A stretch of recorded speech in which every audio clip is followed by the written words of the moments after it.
So, are we still looking for chairs? There are chairs. A couple of chairs up here. There's a chair Don't right be here. shy. Yeah, there's a few seats. Don't be shy, please. And even if you end up having to sit, maybe it's more comfortable over here. If you really don't want to come forward, you could also come snag a chair and take it to the back. I won't complain.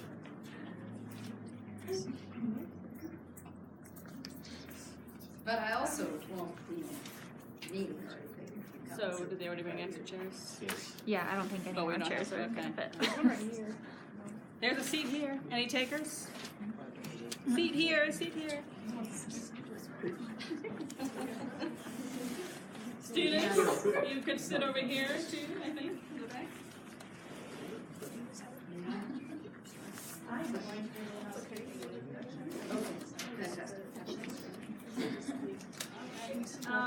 Can everybody hear me okay?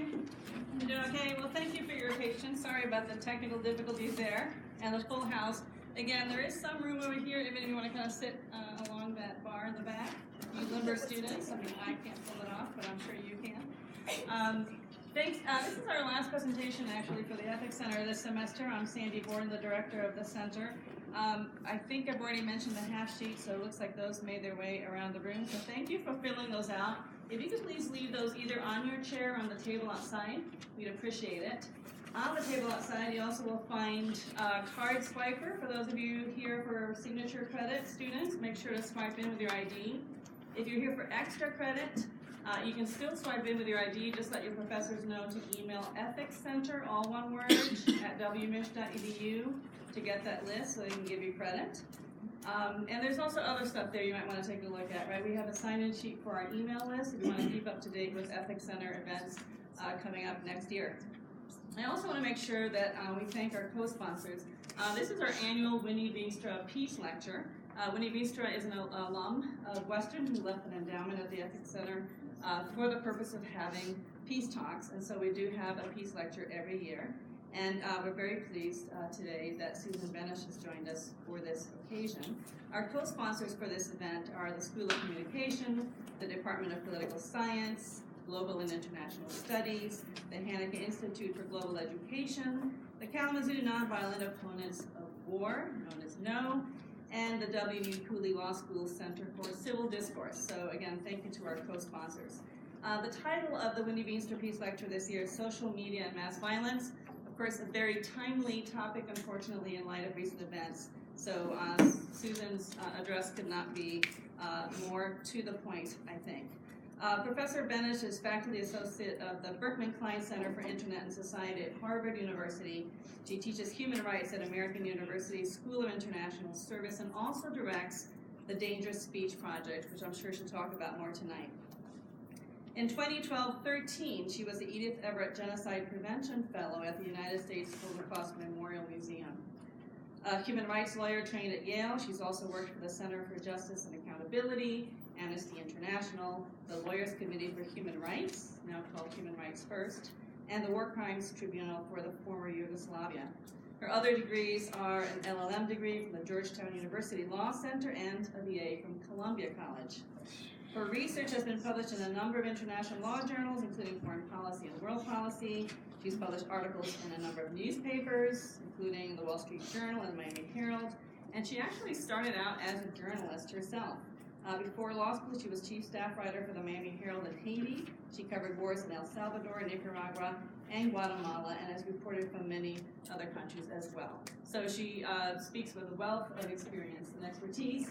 I'm happy to introduce our speaker, Susan Benish.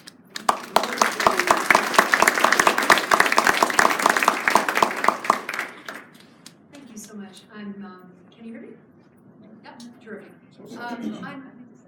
No? It's not on. It's not on. Well, you know, honestly, I'm okay without a microphone if you are. Is that Okay. all right? Can you hear me in the back? Fantastic. Let's just barrel forward. I'm so excited. First of all, very grateful to be here and to lots of you for showing up and hoping that I can offer you some useful ideas and stop talking as quickly as possible to get to the Q&A, which in my experience is always the best part. So I do have quite a lot of ideas to offer you, but I understand we have an hour together, so I'll try to finish quickly, and I very much look forward to your difficult questions. It is unfortunately, as Professor Borden has said, an all too timely topic. Come on, come back. All right. So that's everything other than my name, but you already heard way too much about me, so let's go on. I have coined a term, well, I'll just go forward. I have coined a term, dangerous speech. And what I'm going to do, as I said, as briefly as possible, is to introduce this idea to you. It is a category different from hate speech, and I'll explain to you how it's different and why I think that's useful, particularly for trying to prevent mass violence, which is my principal goal, and in which, of course, I hope you have an interest as well.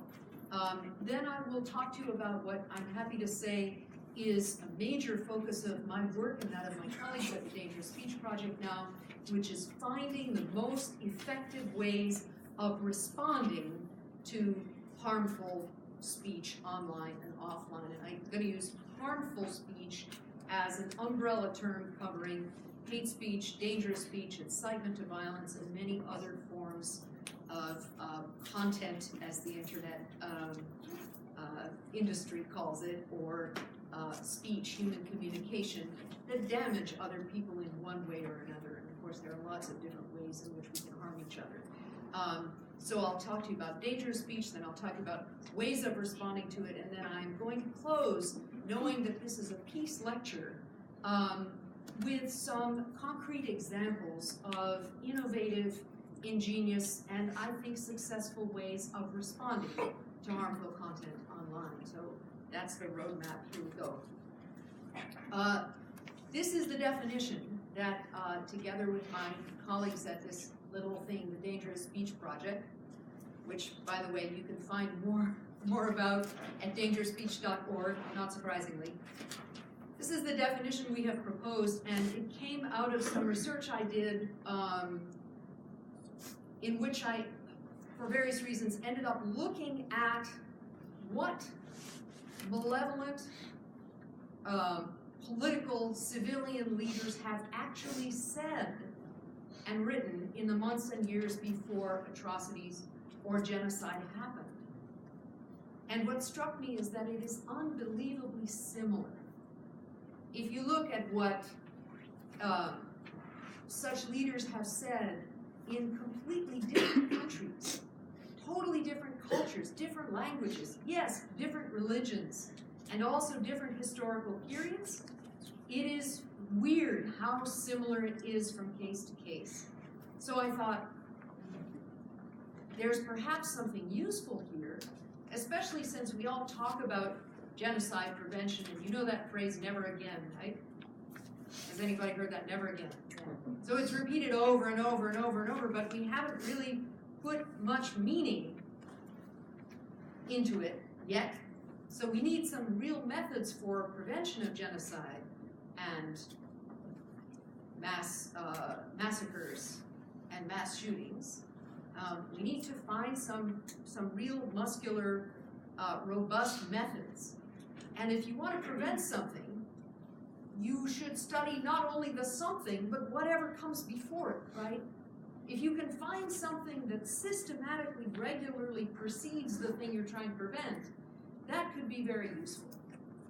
So I thought, if there is in fact this particular category, if these, and I'm just going to be candid and say these rotten leaders who use this kind of rhetoric to turn one group of people violently against another one, if they are all using the same techniques, rhetorical techniques, which is what I now believe to be the case, then if we could find a way of somehow interfering with that or diminishing the impact of that kind of language, then maybe it really would give some meaning to prevention and never again. So that is the basic idea about dangerous speech.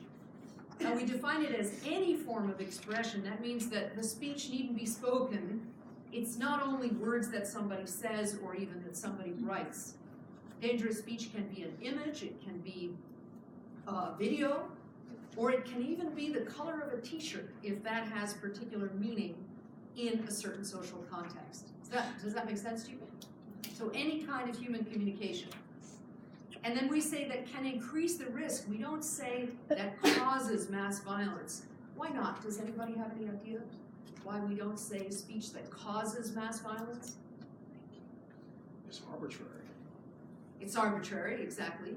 Because it's likely already there in the population and the person's just mining that discontent. That's interesting. I have a slide coming up that is on that point. Did everybody hear that there is already this kind of emotion or belief in the audience, and the dangerous speaker is just mining that discontent? So there's something that's already, you could imagine it like Tinder and someone strikes a spark. Yes, that's right. We have a different idea, which is that, or different idea in addition to the arbitrariness and to this other point, which is that if I ask you why you did something, even something trivial like why you brushed your teeth this morning, could you point to just one thing you heard or read that made you do it? Come on, your mom told you to brush your teeth about 1,000,000 times. And then there are other people who told you things and stuff you read and things you heard. In other words, our human behavior is influenced by many different factors, even for very simple, trivial things. And killing someone else is a major act and also is generally the product of a variety of different influences. Sometimes even the person who does something doesn't know all of the different factors that brought it about. So that's one reason. That's one reason why it's very difficult to draw a strict causal line between one so-called speech act and an action. And the second one is that all of us humans do have autonomous will. So even if someone tries very hard to convince us to do something, we can still resist that. So we want to preserve that personal responsibility and autonomous will. And that's why we say that it increases the risk. What dangerous speech does is to gradually lower the normal social barriers against violence that we all have. I would imagine that all of you in this room don't imagine that you're going to go and kill somebody in the next few days. You would have to be changed quite a bit, right? In some way. And probably it would take more than a few days for even a very influential person to convince you to do that. Yes, ma'am? So are you saying then that those type of leaders are grooming the population? Are grooming the population? That would be one way of putting it, absolutely. Okay, so just to walk a little further through this definition, we also say condone or commit. Why? Because even in the terrible cases of genocide that have the highest levels of civilian participation, with, thank you. We could name the Holocaust and Rwanda, for example. It's still a small proportion of the total population who actually do the killing. But in general, many other people also condone it. Their families, their teachers, their sometimes religious leaders and so forth. And the process generally requires a small number of people to actually commit violence and a much larger number of people to condone it. And dangerous speech seems to bring about both. So I've already made this point that it's remarkably similar across languages, cultures, countries, and historical periods. Now I told you it's different from hate speech, and of course hate speech is the much more commonly used familiar term. The only thing wrong with this graphic is that there should be a fuzzy line around hate speech. Why is that? I guess because time is tight, I'm going to answer some of my own questions. Hate speech is very familiar, and there is absolutely no consensus on what it means. There is no universally accepted definition, either in law or in colloquial use. We all talk about hate speech. In fact, I've started a mischievous practice of asking journalists when they want to interview me about hate speech. I let them ask 1 or 2 questions, and then I say, oh, by the way, I have a question for you. What is hate speech? I'm here to tell you every single time there is a long silence first. And then they say, oh, you know. It is not easy to define. And in my experience, what is most striking about it is that it is always a subjective definition. It's like what Justice Potter Stewart said about pornography. I know it when I see it. We all know hate speech as whatever we find terrible and offensive. But of course, that's different for different people. If I were to ask you, for example, is it hate speech to depict the Prophet Muhammad? I don't know what you would say, but I know that some people would instantly say, yes, of course, because it's terribly offensive to many Muslims. And then other people would say, absolutely not. What if my 5-year-old kid draws that with no knowledge that it's offensive and no desire to hurt anybody? So that's just one example. It's very difficult to define hate speech. The one thing we know for sure is that it is not hate speech to say, I hate you. For example, when my teenage daughter says to me, I hate you, she says it with a lot of passion. She really believes it, trust me. But it's not hate speech. Why not? Help me. I don't want to think that it's hate speech. No, why? Because she doesn't make reference to any group to which I belong. She's not insulting me for my nationality or my religion or my ethnicity. She isn't even saying that she hates all mothers, just me. You see? So the one common thread in all definitions of hate speech is that it is an insult or an attack or a denigration of a person or a group of people because of some shared characteristic that they have, some shared kind of identity. And different definitions of hate speech specify different forms of identity. Some refer only to religion and ethnicity, for example, but they might not mention gender, they might not mention age, they might not mention disability, they might not mention sexual orientation, and so there's been a lot of argument over which kinds of groups should count. For dangerous speech, we don't get into that because we see that unfortunately dangerous speakers target all sorts of groups, and we want to protect all sorts of groups, so we don't limit the definition. It is speech that is designed to turn people violently against some other human group. Does that make sense? So there's also hate speech that isn't dangerous. That's because, as I said before, I feel very confident that none of you is on the brink of committing mass murder. And even if I tried hard, if I said terrible things to you, designed to increase your willingness to condone or commit mass murder, I'm going to make a safe assumption, I feel, then it wouldn't work. I could say terrible hate speech to you, but it wouldn't increase the risk that you would commit violence. So that would be in that white zone. Hate speech that isn't dangerous. Then, of course, there's an overlap, and then in the very sort of the most orange zone is speech that is dangerous but not hateful. And that raises a very important point that I think hate speech is not a very useful concept, oddly enough, partly because it's so ill-defined, but also because I don't think hatred is really the emotion that matters the most in all of this. Instead, it is fear. Fear or a sense of threat. If I could persuade you, or another group, maybe another group that is even more susceptible to this kind of message, that some other group is stockpiling weapons and really truly preparing to attack you and try to wipe you out, then, if I really convinced you of that, then I would lower your resistance to committing violence, but I don't have to make you hate them. Do you see that? I just have to make you really authentically fear them. Add to that hatred is hard to define, but never mind, that's another point. In any case, I hope this graphic in all of its detail is pretty clear. So why is this idea of dangerous speech useful? We hope, of course, to prevent intergroup violence by making people more aware of what this dangerous speech is and how it works. It is a useful political tool for unscrupulous, malevolent political leaders. Why? Because it's much easier to blame another group for what is wrong or for people's grievances than it is to solve those problems yourself.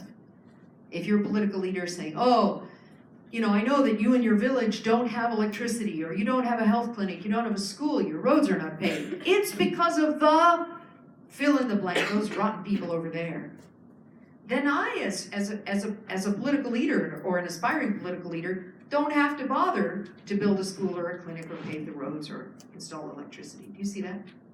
It's a cheap, easy way of consolidating power. And then, of course, there's the definitional thing that I've already talked about a lot. All right. This is a graphic. How can I get that to go? Do you know? No? Okay. All right. I'm afraid we'll skip the graphics. Oh, I love the graphics. Oh well. All right. Okay. So that's a quick recap. It's okay. It's one way of making me talk less. Right? It'll go faster. So this is just a quick little summary. You're welcome to take a screenshot if you want. Now, this is the point that the woman in the second aisle made, really. This is a quote from a witness who testified in a case heard by the Rwanda War Crimes Tribunal. That is the UN criminal tribunal that prosecuted people for crimes related to the Rwanda genocide. And RTLM was a radio station that was founded by political leaders who eventually fomented and then directed the genocide. But it was founded little more than a year before the genocide broke out. And the airwaves of RTLM were filled with violent propaganda, what I would call dangerous speech, against one of the major ethnic groups in Rwanda, that's the Tutsi. And with a tremendous amount of content telling the Hutu, the other main group, to fear the Tutsi. The Tutsi are trying to take over and wipe you out and rape your wives and kill your children. So what this witness said is that RTLM didn't do this all in one broadcast, right? This comes back to why did you brush your teeth? It wasn't all in one broadcast. This witness gave this very, actually eloquent, brilliant description. It poured petrol, that's gasoline, little by little, drop by drop, you see? Gradually lowering those barriers to violence, gradually increasing fear in the Hutu majority population, until one day somebody could strike a match, if you like, and set fire to the whole country. In fact, what happened was a plane was shot down, and then all of a sudden violence broke out. But we see that pattern also in so many cases, that gradually violence increases. In fact, on a completely different scale, in a high school in California last year, tensions between two different groups of students increased over time, until one day one kid stepped on some other kid's backpack, and then there was an enormous brawl that, thank goodness, didn't kill anybody, but it was tremendous violence. Compared to what you would normally expect in high school. In other words, it was like a riot between these two groups. So that was the same phenomenon on a smaller scale. Do you see that? If you drip that petrol, that gasoline gradually, then people are prepared. And unfortunately, it doesn't take that much to set them off.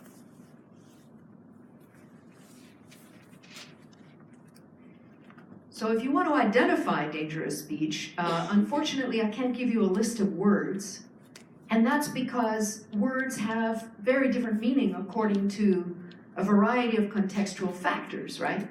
According to what? Who says them? So I often point out to audiences, including my students, they love it, that I am not a very compelling or influential speaker.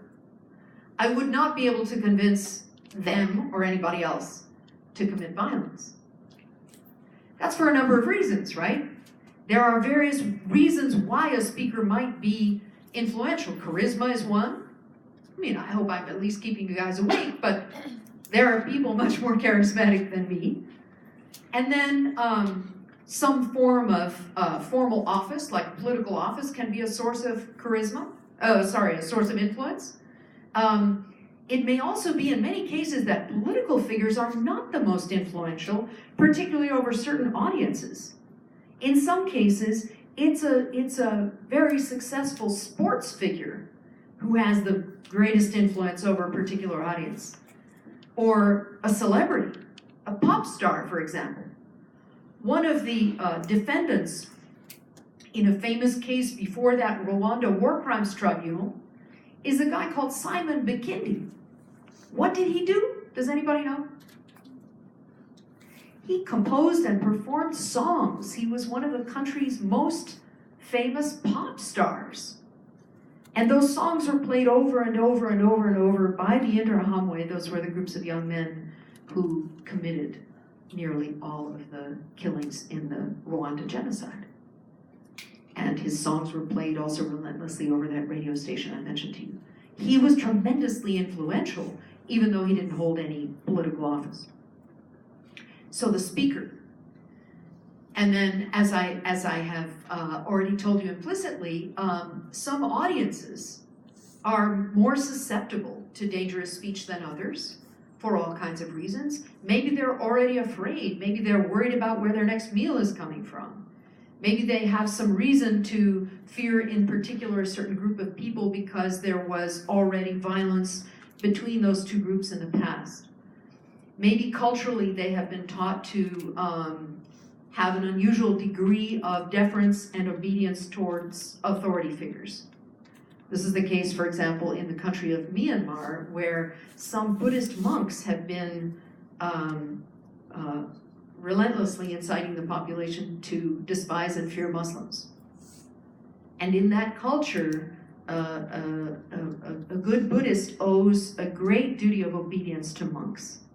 So that increases the dangerousness of some of the speech of those monks. So we have the speaker and the audience, and then of course the message itself is very important. And then there are two more contextual factors that matter a lot. One is what we call at the Dangerous Speech Project the social and historical context. What has happened in that context or that culture? And of course that's a big kettle of fish. It can describe many different sorts of social and historical factors. And then the fifth one is the medium or the means of dissemination. We were discussing this in a class this afternoon. If you hear a message when it is set to music, when it's a song, it is likely to reach you in a very different way than if somebody just says it to you as a sentence. Or as some people told me when I was doing field work in Kenya in 2012 and 2013, if I hear a message in English or Kiswahili, those are national languages in Kenya, they said, I hear it with my head.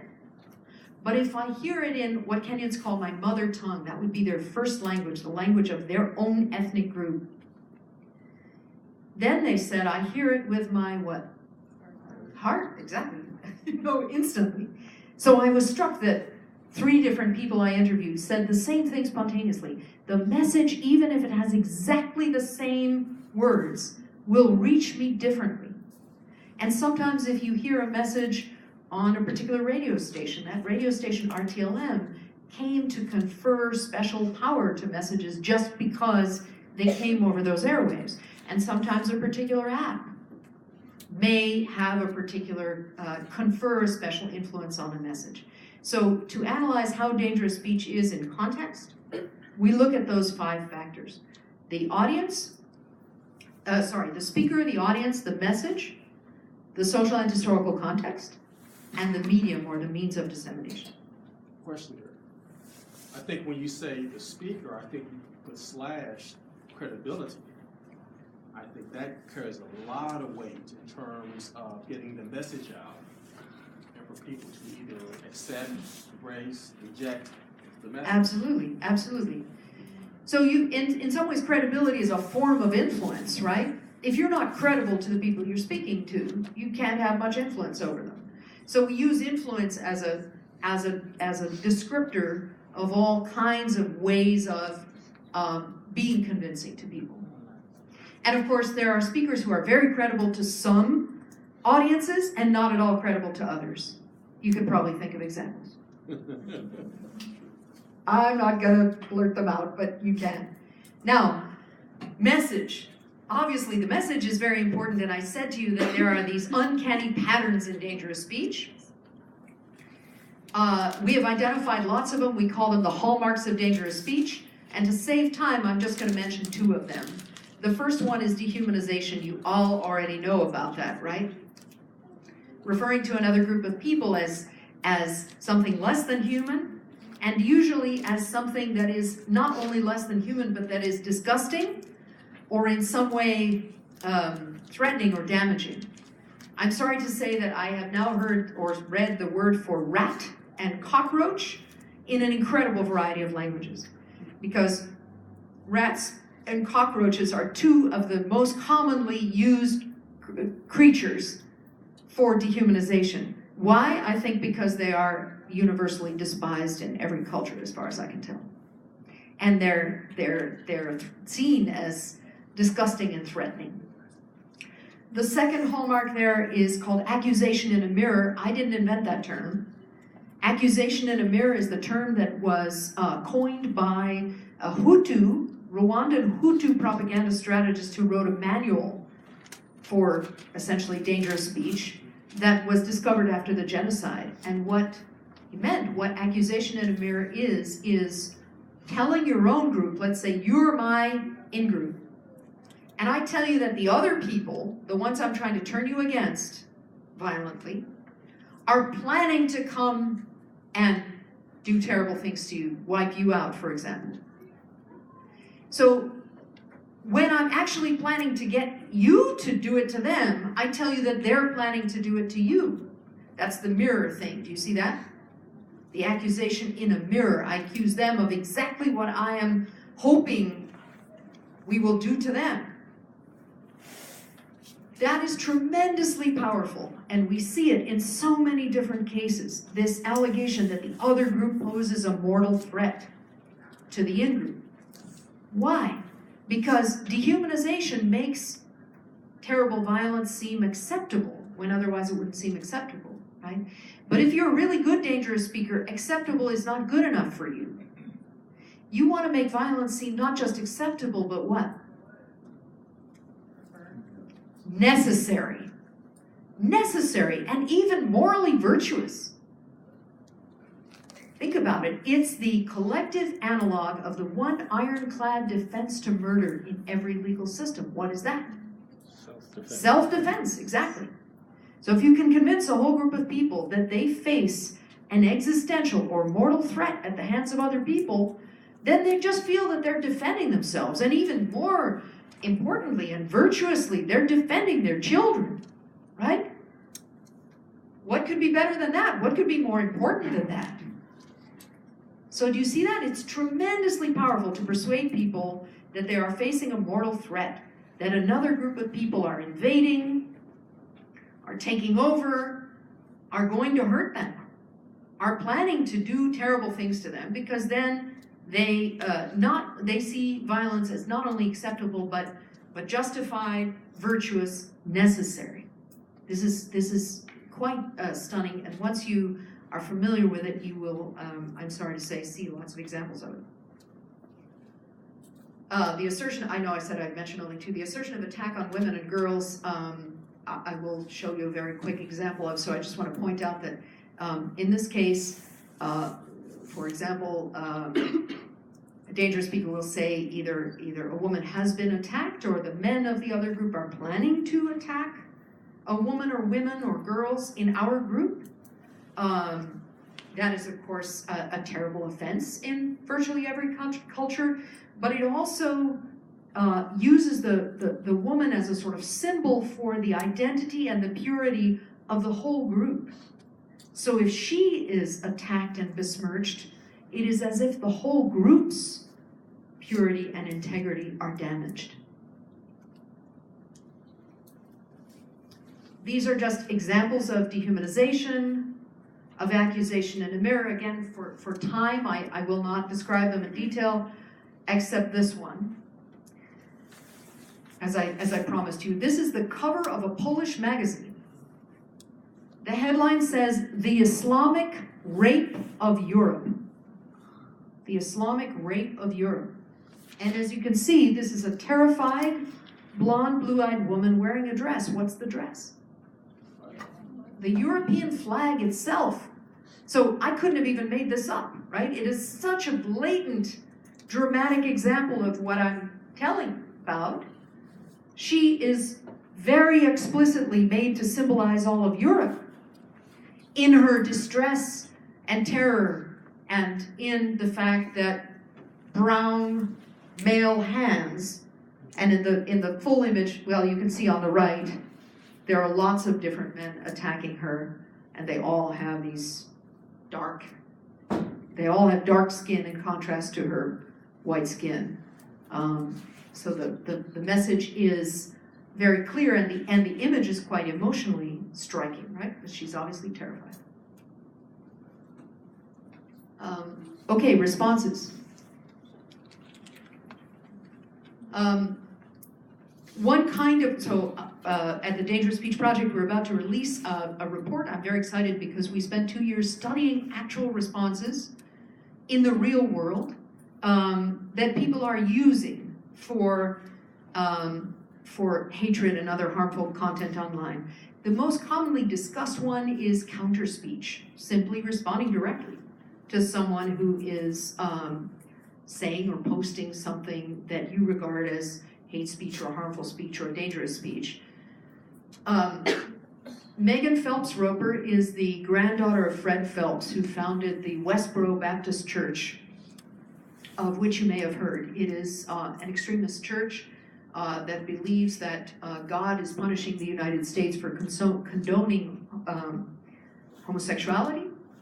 And the Westboro Baptist Church pickets many places, including military funerals, including the funerals of American servicemen and women who died fighting, for example, in Iraq and Afghanistan. Not gay servicemen and women. It's just that the notion of Fred Phelps was that if a soldier dies, it's God's punishment against the entire country for our moral failing. And so in order to get their message across as dramatically as possible, they would picket military funerals with signs like that. That's Megan herself, who was a completely wholehearted, devoted follower of the church into which she was born. And from her early girlhood, she spent a tremendous amount of time with the rest of her family picketing and holding up those signs and pushing that message. And then when she was a young teenager, she learned about Twitter and saw that it was an interesting, useful way of getting messages out. So she founded an account and she began tweeting these kinds of messages. At some point, she found a list of the most influential Jews on Twitter, and she took it upon herself to tweet at each of them personally to inform them, in case they were not yet aware, that they were going straight to hell.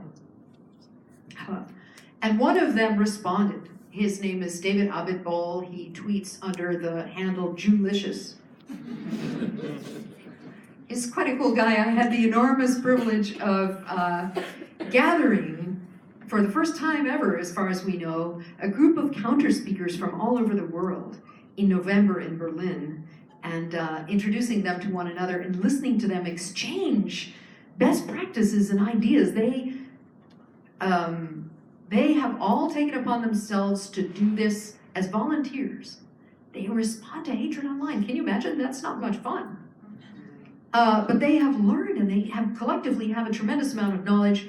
And now we are writing a book about this, as a matter of fact, to compile their wisdom and to make it available to other people who are crazy enough to want to join them in their efforts. So David Abitbol began responding to Megan Phelps Roper. He did two things principally. Number one, he debated specific points of theology because he thinks he knows something about the Bible, you know? He's a rabbi. And she also thought she knew something about the Bible, so they began debating on very specific points. He also, she points out, treated her as a human being in his tweets. He would ask, he's Jewish, he would ask if whether she'd eaten, well enough or something like that. And asked about music, and I'm Jewish also, so I permit myself to say that. How was the weather? In other words, what some of the counter speakers call a parallel conversation. In addition, in other words, to taking on her, what he regarded as, of course, terrible, hateful messages, he also talked to her like a person. You see that? And she says that sort of knocked her off kilter a little bit in a constructive way. And then there was another guy, a lawyer from South Dakota, who took it upon himself also to engage with her repeatedly. Megan did a 180. She left the church completely. She married the second guy. They have a beautiful little daughter now.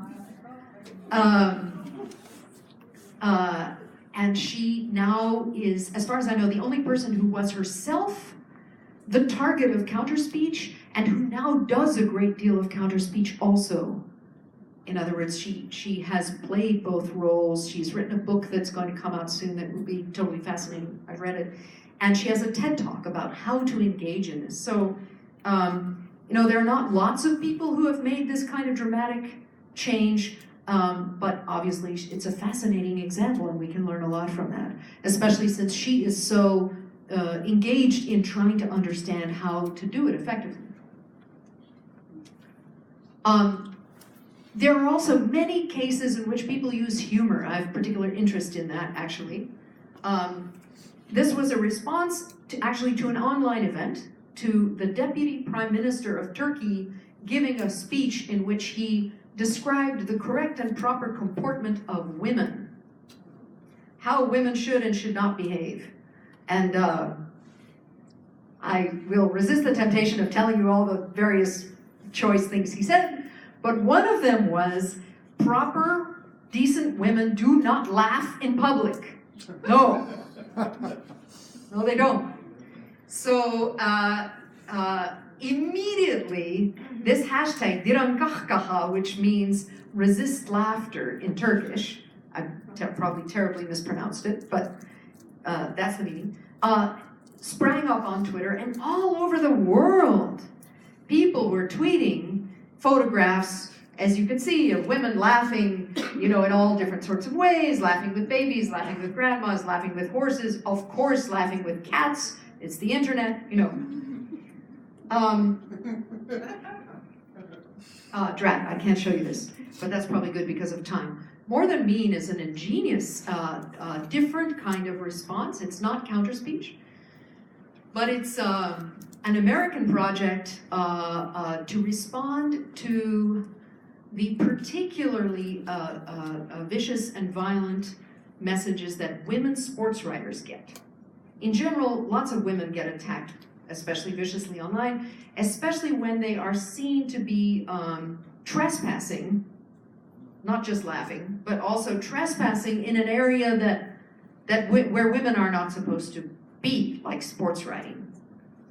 So in this project, a sports fan who had become aware of the sorts of messages that some women sports writers were getting, compiled them, and then recruited male volunteers, just said who would be willing to come and participate in a project, like those psychology experiment things for which you see flyers on campus. All right. So these guys said, sure, I'll do this. And then the guy who runs this project, More Than Mean, set up 2 studios on a stage and a video camera. And in one chair, there was one of the sports writers who had actually received these messages. And in the other chair, a random guy who hadn't sent the messages, who had just volunteered, to do this project. And he was instructed to read these messages to the woman. And of course, the curious thing is that in each case, the woman doesn't show all that much emotion. Why? She'd already seen it all. She's all too well aware of this. But the men become terribly uncomfortable increasingly uncomfortable as the messages get worse and worse. And they ask the guy, you know, the camera guy, can I please stop? I really don't want to do this. I can't say these things. So I commend it to you. It's hard to watch, but it's also just totally gripping. So that is a very contrarian, ingenious, different way of responding to hatred online. Do you see that? There was another project in Brazil called Mirrors of Racism. After a terrible surge of racism that followed the naming of a particularly brilliant and talented Afro-Brazilian journalist called Maria Julia Coutinho to a more prominent role on a Brazilian national TV network. There were horrible, disgusting, racist comments. So an Afro-Brazilian women's human rights group worked together with an advertising agency to do this project, Mirrors of Racism. And they did something also very different from what you would expect. Instead of trying to suppress the bad content, they literally amplified it. They found horrible racist comments. They blew them up in huge letters and put them on billboards, which in Portuguese are known as outdoor. Isn't that cute? Anyway, so huge racist comments in huge letters with a big, also huge letter tagline that said, virtual racism, comma, real consequences. Virtual racism, real consequences. And they put those billboards in the neighborhoods where the people had posted those horrible comments live.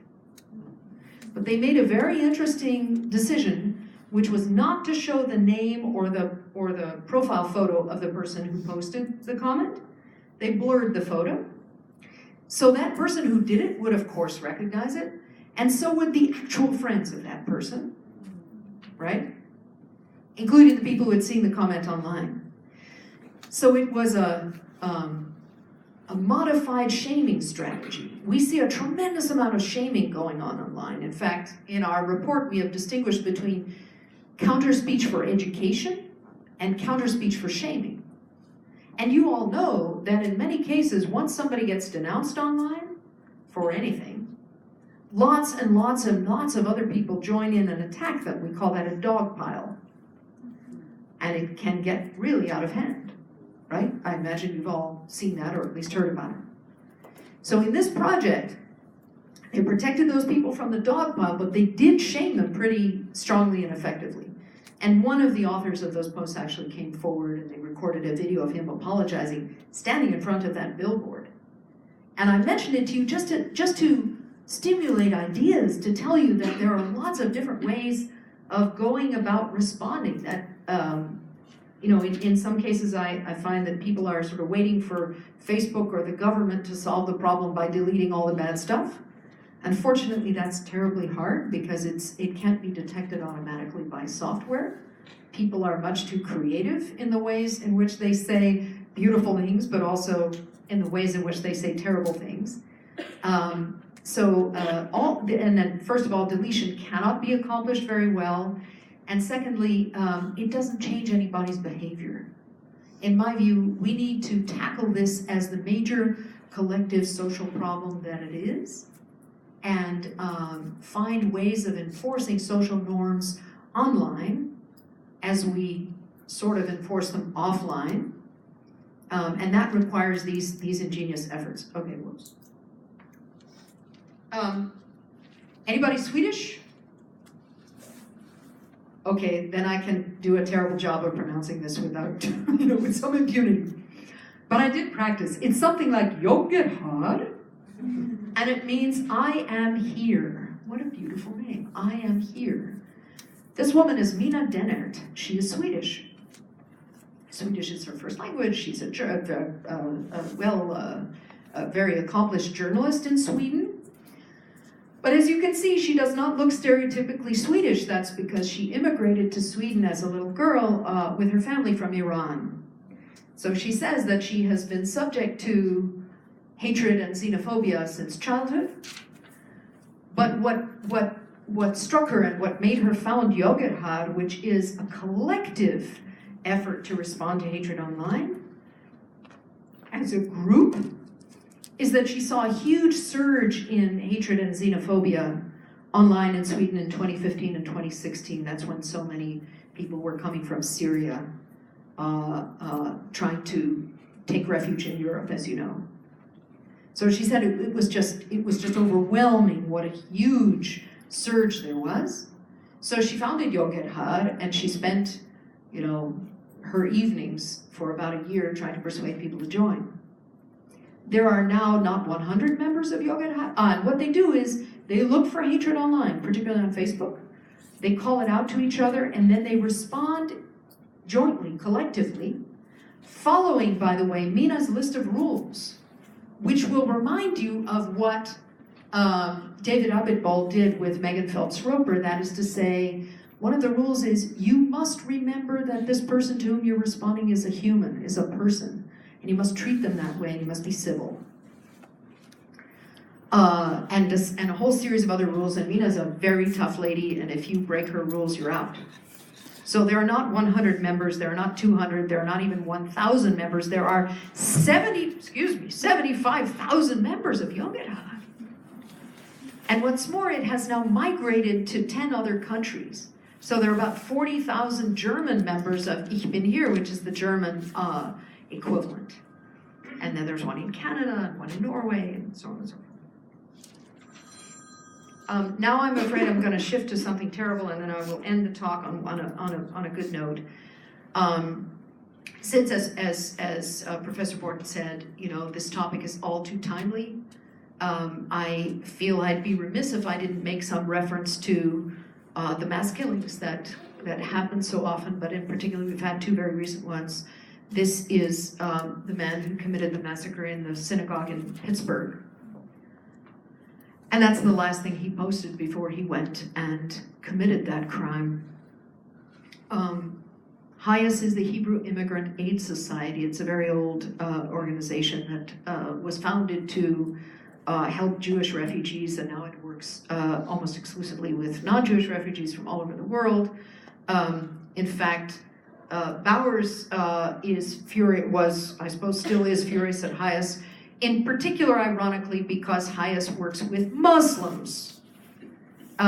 So he also posted that the filthy Jews are bringing in the filthy Muslims, and that's apparently an important source of his rage against Jews. And then he says, I can't sit by and watch my people get slaughtered. Does that remind you of any hallmark of dangerous speech? It's accusation in a mirror, right? I mean, unfortunately, a textbook case. He's completely convinced that somebody else is slaughtering his people. I don't even know exactly how he's imagining that.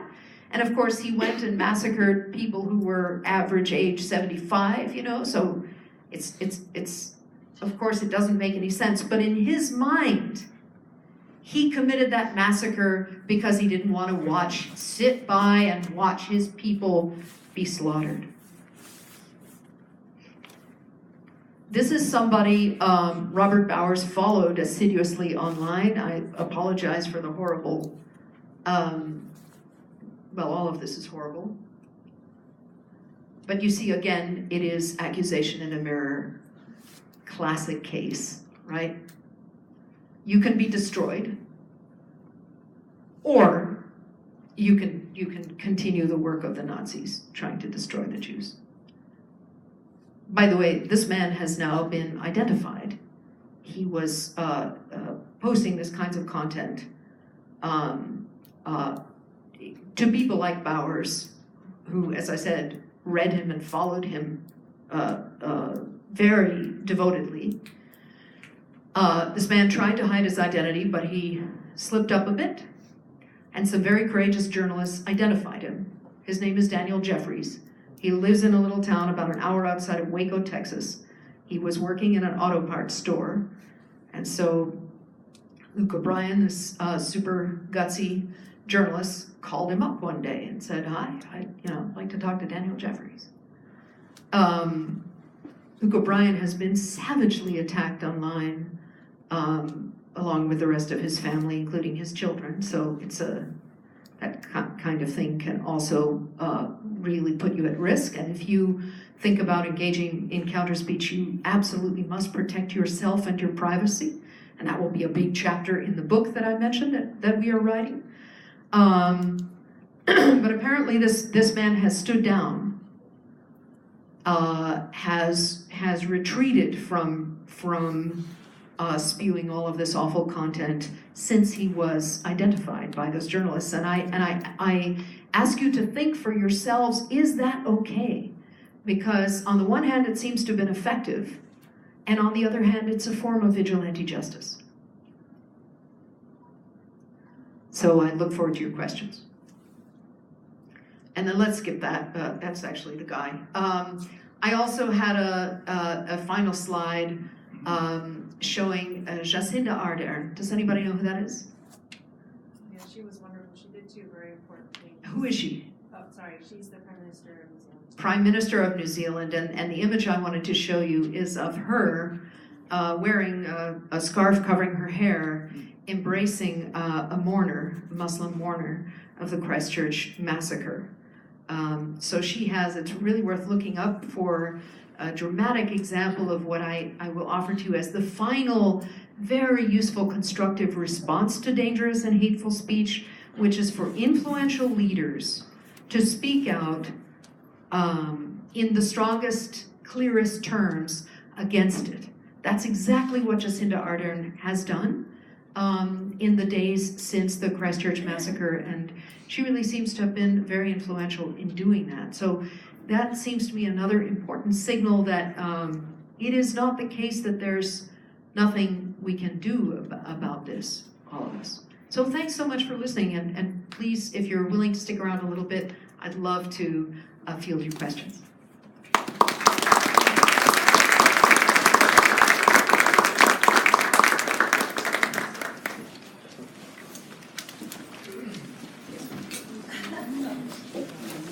Hey, the floor speaks now. Do we have any questions? Yes, sir. Where do we draw the line when it comes to the right of free speech? I have to answer that with a question. Who's we? We have in the United States law that draws very clear and important lines between freedom of expression or freedom of speech and other rights. And in the United States, it's interesting to me that very few Americans know this. Our law, based principally around the First Amendment, our jurisprudence on the First Amendment, protects speech more vigorously than the law of any other country in the world. For example, in the United States, hate speech is not illegal under our national law at all. It's not a crime. On the contrary, hate speech is a constitutionally protected right.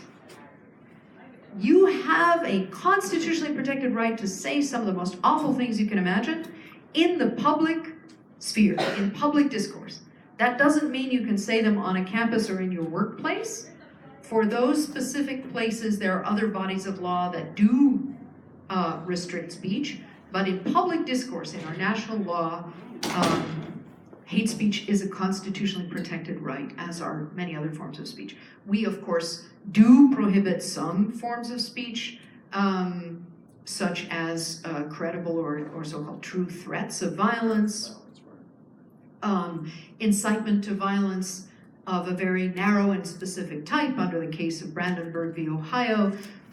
You cannot incite to violence if there is a probability of what's called imminent lawless action. In other words, if it's likely that people will respond to what you say with violence, you might think back to the drops of gasoline and the spark.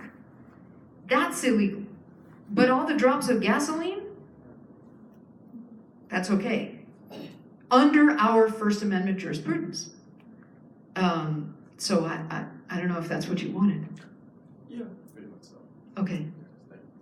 And of course, lots of other people in the world think we're nuts. But not just for that. We have a question in the back. Well, I don't have a single law class or anything, but like you, a lawyer, I'm surprised that you said that the journalist doing detective work and doing an expose on someone who's doing this kind of dangerous speech would be characterized characterized as vigilante Vigilante. justice? Yeah, thank you so much for that question. Even as I said it, I was hoping that somebody would ask, because the journalists are doing their job, right?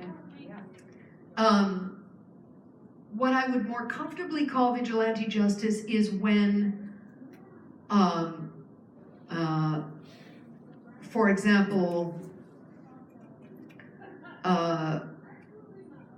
someone commits something that is widely reported online. For example, someone makes well, I'll give you an example. There was a woman who used to be a vegetarian, but then she became an organic farmer and was raising some animals to be eaten. And she advertised a one-day course in humane slaughter, and the idea was that in the course of this day, the students would slaughter a sheep under her supervision. So some passionate vegans saw that and were enraged and began denouncing her online, and then lots and lots of other people did, and people got extremely heated about this. It was what I described before as a dog pile. She had posted a picture of herself holding her little toddler, and some people said, you know, if you're going to slaughter that sheep, then your toddler should also be slaughtered, and so forth. So, okay, you know, you don't agree. I don't agree with that either. Then there was another case of I could rattle off so many of these, you know, a veterinarian in Texas posted a photograph of herself holding a cat with an arrow through its head. She had shot this cat to death, and she was delighted and very proud of herself. And she said, ready to receive the Vet of the Year award. And she claimed that she had shot a feral cat, a wild cat. Turned out to be her neighbor's cat that she had shot through the head. But she was still delighted. And as you can imagine, lots of other people were not at all delighted. So they denounced her angrily, and they contacted the veterinarian certification board, you know, and demanded that her license be pulled. And there are many other cases of people online who have demanded that someone else be fired. But the thing is, I guess I picked two examples that you both seem to agree with, but I could also find other ones of people who were very angrily denounced and did get fired for things that you probably wouldn't believe are so bad, or certainly not worth firing somebody for. But the thing is that if a large enough group of people denounce somebody online and get in touch with their employer and say, you really, you know, you shouldn't have this person working there, there's a very good chance that the person will get fired. In fact, I haven't been able to find any case in which there's been a large group of people demanding someone's firing and they didn't get fired. Because it's much easier for the employer to fire the person and find somebody else, right? That's really what I'm thinking about when I talk about vigilante justice. In other words, the firing happens because lots and lots of people demand it. And maybe also because the employer thinks, wow, that wasn't, you really shouldn't shoot a cat through the head. Oh, by the way, it is not the case that the veterinarian got fired. I think she was put on probation for a year or something like that. So in her case, actually, the punishment was milder than what some of the people online were asking. But a large number of people have been fired. And I can't resist mentioning another form of this, what I call methods of offline accountability, which is where you reach into somebody's offline life and you contact somebody who is influential over them to try to hold them to account in a way in which, you know, most humans did for thousands of years before the internet, right? If you wanted to get a kid to behave, you go you went and told their parents how they had been acting, right? Or somebody else influential. So speaking of that, the other case I found a few of online is women who've been attacked by males threatening to rape them. And some of those women have discovered that some of the people threatening were minors, were teenage boys. And so in several cases, whom do you think they contacted? The mothers in particular. Yes, with some very interesting results, yes. So the trouble is, I notice that I approve of that when I really despise the conduct, you know? And I have to say, as a mother, I kind of identify with the mother thing, you know? But that just makes me a little nervous that I'm more supportive of this technique in some cases than in others. And that is reminiscent, after all, of vigilante justice. You have a justice system so that things happen in an orderly, systematic way. But I want to be clear and tell you that I am delighted that Daniel Jeffries was exposed, since he is doing something that, in my view, indirectly caused terrible damage and may well cause, or I shouldn't be using the word cause, right? But increased greatly the likelihood that massacre happened and that other massacres will happen. So, in my view, his offense was terrible. Yes, sir. When you think about that diagram with hate speech and neighbor speech, Yep. It could be also true that the person reporting the visual is not actually feeling hatred for a particular group. Absolutely. They may be reporting the visual because only for personal gain and notoriety. The internet, social media, there's a desire for human beings to be famous in real life. And so people, like the gentleman in Christchurch, he could be committing a massacre because he feels that he's a racist or Islamophobic against people and Muslims, or he could be just posting on Facebook live, posting references to PewDiePie so that PewDiePie will denounce it, and so that goes on, and he wants his name to be in the news. And so I think that it's hard to say, is it hate speech, is it hatred, or is it just like a want of notoriety or fame by the person? Yeah. Another way to combat that would be to not use his name and to not use people who make these people famous. Yes, and by the way, not using his name is another, has been another very important part of Prime Minister Ardern's message. She says, we will not give this man anything, not even his name. So she does not pronounce his name. I don't either, by the way. I've picked that up. I think it's brilliant. And you make an extremely good and important point. It happens, though, that in his case, he wrote and published what he called a manifesto. He called it that because his great hero is Anders Breivik, the Norwegian man who killed more than 70 people, mainly children, in another massacre. And Breivik also wrote this enormous manifesto and published it online. So this man who committed the Christchurch massacre says in his manifesto that immigrants, particularly Muslims, are invading what he describes as European lands. Oddly enough, he considers New Zealand to be European, but that's because he also thinks of himself as a European because of his origins. And he says that it's really striking and sickening. He picks up all of these themes straight from the stuff he was reading online. He says that the first problem he discusses in his manifesto is the low fertility rate among white women. And so he says that the brown and black people are taking over because they have more children. And also because they're invading our lands, et cetera, et cetera. So he has a very, very detailed narrative of accusation in a mirror.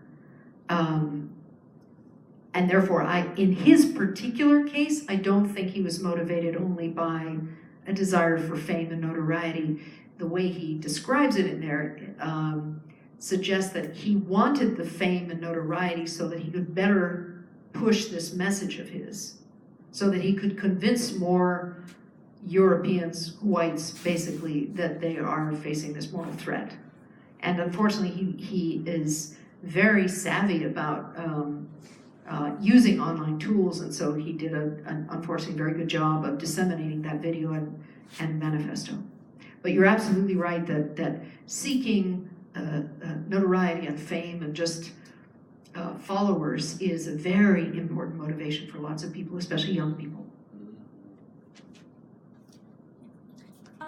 So my dad came to America as an illegal immigrant and ultimately married into citizenship.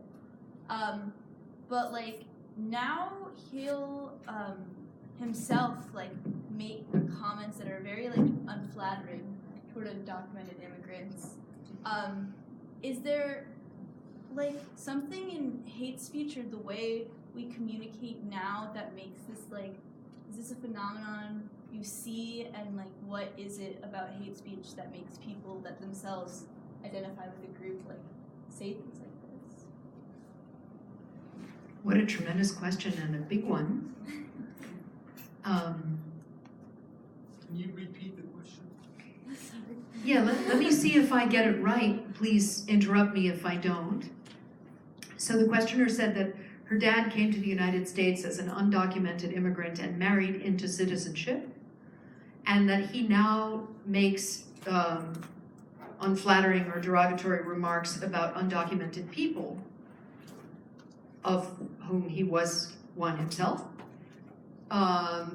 So she's wondering, what is it that that drives this hate speech?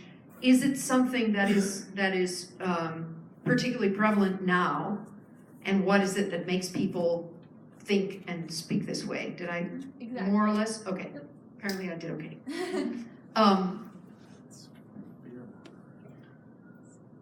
Human beings seem to have, and it's I'm always cautious about making generalizations, about people, because in fact that's another feature of dangerous speech. But I think it is safe to say, from all kinds of very interesting, solid social science findings, that human beings have a tremendous desire to be part of groups, with very few exceptions. There very few people are hermits and all that. Almost all of us long to be part of a group and to be accepted by that group, or more than one group. Most of us are part of a variety of different groups. But we long to be part of a group and to be accepted by it. And so a tremendous driver of human behavior is what are called social norms. And social norms are not what I think it's right to do. It's not what I think people should or shouldn't do. It's what I think all of you who are the other members of my group think. In other words, I try to guess what all the other members of my group want and believe is good or not good to do. And that's what social norms are. So people are forever watching other people around them, watching what they seem to think is acceptable or unacceptable, and then trying to conform to that. That has a lot to do with fashion, right? Like, if you watch little kids in school, right? They're frantically trying to dress the right way according to what the other kids are doing, and particularly to what the popular and influential kids are doing, right? And we see this playing out in so many different ways in human behavior. So sometimes it is the most recent, the new, relatively new members of a group who try even harder to conform to the norms of the group because they don't feel quite as confident in their membership in that group.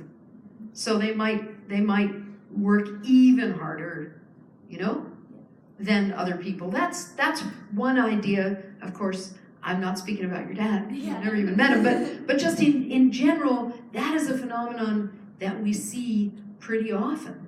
That the people whose membership is a little bit fragile are sometimes the most fervent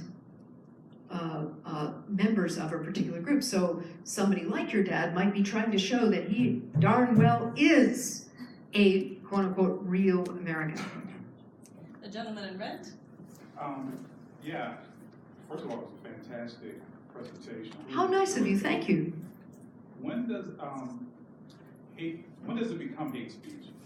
The reason I ask that, me being a person of color, if I have something that I'm promoting self-pride and preservation, the best example I can give you is Black Lives Matter. And I was in a situation where that seriously offended somebody.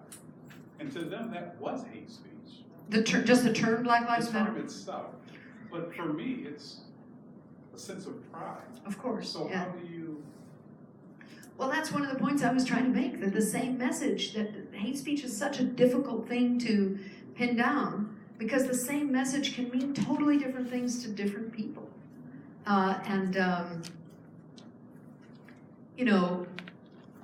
regarding this particular example, I'm just thinking how I can compress a lot of ideas into a good, quick response. When we say hate speech, we use this term hate. And let's leave aside that it's hard to define hatred, actually. But then another question I would ask you is, to whose hate does it refer? Is a sentence or a phrase hate speech because the person who says it or who writes it feels hate? Then surely that doesn't apply to Black Lives Matter. Or is it that the person who says it or writes it is trying to make someone else feel hated? Or is it number 3 possibility that the person who writes it or speaks it is trying to make someone else hate yet another person? Those are all completely different possibilities. And in the 2 interpretations that you mentioned, you would be thinking that, for example, the person who was offended by Black Lives Matter would be saying, well, this is how it makes me feel. This is the effect on me, whatever the motivation of the person who's writing it and sharing it is. Whereas, candidly, I would say, I want to know what the people who created this term and are using it mean by it before I decide how it makes me feel. Well, I was in a situation, like I said, the situation I was in, I kind of used that same technique. Somebody that I thought was a pretty good ally, a friend of mine. So I appreciated what she said, because then we could discuss it and I could explain it to her on a deeper level. Yeah. Otherwise, if we would have walked away with that anger on both sides, that could just escalate it. Thank goodness the 2 of you were able to talk to each other in this mutually respectful way, because of course There's a lot on my heart. I bet. I am so willing to bet a lot. Yeah. Yes. And that was a really significant, if I may say so, effort on your part. Because what I've seen so much about that phrase and many others is that instead people immediately square off and get angry. But I gave also this example of depicting the Prophet Muhammad. You can imagine a child who is just interested in drawing and has no knowledge of Islam and its rules, and just draws that. And then someone else could be authentically, terribly offended and hurt and even enraged by it. So maybe there would be a really thoughtful person like you who would have a conversation with the kid, Or possibly also with the person who's terribly offended and say, I'm so sorry that you're offended, I get it. Of course, I understand, but, this kid who made the drawing really didn't mean it that way. So this is another reason why I'm so interested in counterspeech online, including this counterspeech in which people make the huge effort, and believe me, it's a huge effort, to treat the other person like a person, no matter what horrible thing they are posting. That is not easy, as I guess you know all too well. Although I guess in the case of this person, you already knew her, Yes. and I guess assumed she was human and could sort of depart from there. But if you're communicating with somebody online, usually you don't have any idea who that is or what is motivating them, etc. So it's really a significant effort to assume good faith on their part and to treat them that way. But it does seem to be helpful in some cases. In part because of the huge differences in motivation and background that people have. One of the things that the online world has done that we, I think, easily forget is that it has given us the opportunity to overhear, except for reading, right? To overhear the internal speech of other human communities. So there's something that I think is a sort of deeply familiar, common human practice, and that is to talk in a certain way when you feel that you are with your own, whatever that means to you, your own family, your own members of your team that you play with, your own, same religion or same congregation, the people you worship together with, I don't know, your buddies, wherever you get together with your buddies. The people who are yours, don't you talk to them in a particular way? There are certain jokes you tell that you would never tell if you knew that, frankly, that, a woman was present, or a guy was present, or, somebody from outside your group, right? We all know that because we've all either done it or heard it. Online, people sometimes post in that way. For example, if a guy wanted to be outrageous or knowingly offensive and tell a rape joke 30 years ago, he would probably have told it to other men in the kind of environment where he knew that women would not overhear, right? In a locker room, in a men's club, on a hunting trip. I know these are all stereotypes, but bear with me, And he would know who the audience was, in the sense that he could see them all and count them, but also he was very likely to know them personally, so he could more or less predict their reaction. Now that guy is going to put that joke on Facebook, where he thinks that only his friends will see it, but sooner or later, some damn woman will see it and be offended and, report it to Facebook, etc. So we have fancy academic terms for that, but what it means is that people are overhearing, overseeing, if you like, but overhearing the internal speech of other communities. And that means that people get held to account following different sets of norms. And that is very painful. It means that people like me see a lot of rape jokes that I wouldn't have seen 30 years ago or heard. But it also means that slowly, people are being held to account by others outside their groups. And that's a painful process for both sets, both sides. But also I think that in the long run, or even in the medium run, it's salutary, it is useful. That conversation about the term Black Lives Matter, it wouldn't have happened in 1950, I think. Or maybe very few people might have had that conversation. And still not nearly enough people would have that kind of conversation. But it is more common online and offline. And so I feel that it is this painful process that I am guardedly optimistic is actually leading us ultimately to a place of much greater understanding across human difference. Does that make any sense? So I saw one last hand in the back. Well, for our final question. Yeah, it kind of follows along with what you're talking about, but it kind of struck me when you brought up the different ways. For instance, like in the Rwandan massacre, where it was the radio station that was amplifying this, but now we have the internet. Mm-hmm. But I think that it's kind of really unique with the internet because there's the interaction back and forth, whereas like with the radio station or even just like somebody talking to an audience. Exactly, that's such a good point. Interaction, Yeah. And a lot of times I think it's easy. Right now, people are in this early stage where people get, like, oh, I just can't take it anymore. I don't read the comments. Like, I can't look at that. And like you're talking about it being a painful process, but could be really useful. Do you see, as kids are growing up now, I think, do you see an important discussion about how we can bring this into the classroom and into the learning experience of like children, because it really is like a medium that they're going to have to navigate and deal with in a constructive way, hopefully. But it should be really intentional, I think. And I just wonder if you have seen a lot of discussion about that. Thank you for yet another brilliant question among so many great questions from this phenomenal audience. I just want to hand you the microphone because everything you say is exactly right. And to answer, I don't see anywhere near enough of that. And you couldn't be, in my view, more correct that that is urgently needed. Yes.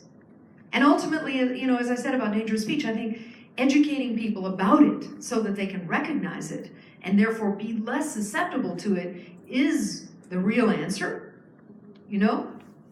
And so it's the same thing with educating kids about online behavior. And as I said, ultimately, I don't think that attempting to delete the bad stuff from the internet, of course you have to do some of that, it would be crazy not to, but it isn't a durable solution, it's a Band-Aid. If you can think of, you remember in algebra those problems where there was a bathtub with water flowing into the bathtub and water draining out of the bathtub, and you were supposed to calculate if the water was flowing in at this rate and draining out at that rate, you know, when would the bathtub overflow? You remember that? Okay. I couldn't possibly do the calculation, but I remember the problem. So what's happening online is that faucet is getting bigger and bigger and bigger, and the water is flowing faster and faster and faster. And there's this little tiny drain, you know, which is Facebook trying to delete stuff. And it's, you know, yes, some water is draining out, but not nearly as quickly as more stuff is flooding into that bathtub. So it is overflowing like crazy.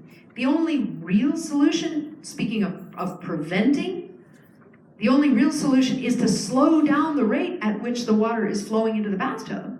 And for that, you have to convince some of the people who are pouring in the water to slow down or to stop.